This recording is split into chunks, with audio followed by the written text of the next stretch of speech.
शेवटच्या क्षणामध्ये घेतलेली नावाचा निघला यावेळेस चेंडू पडतोय चेंडू मात्र त्याचे बाहेर क्षेत्रामध्ये 1 डाऊन स्कोर 6 सीमारेषा पलीकडे 4 धाव मध्ये नियम लागू झालेले आहेत. पुढचा चेंडू मध्ये दिवसात खेळतो कुशल आणि स्वतःची कौशल्य दाखवून चौकाराने धावसंख्या 9च्या दिशेने या षटकार जावं.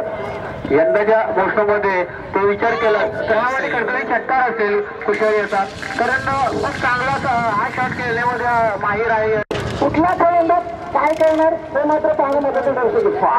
कुशल भागाच्या खेळीमधून मात्र सीमारेषा पलीकडे 6 धावन करत चेंडू ट्रॅव्हल करतो. स्वप्नीला मात्र अमोल मात्र खराब गोलंदाजी करतोय. त्यावेळेस मात्र चेंडू ट्रॅव्हल करतोय सरळ वाढून सीमारेषा पलीकडे 30 सीझन हारलं आणि ते एकतर्फी आपल्या हातात मॅच असतं आणि बाबांनी हारलं. हा चौकार करतोय चौकार कुशल त्याच्या बॅट्समॅन घेऊन कारण साधारण कौशलचा चेंडू हा चेंडू चांगला चेंडू चेंडू मात्र फसलूकडे होतो तत्पूर्वी चांगला क्षेत्रक्षण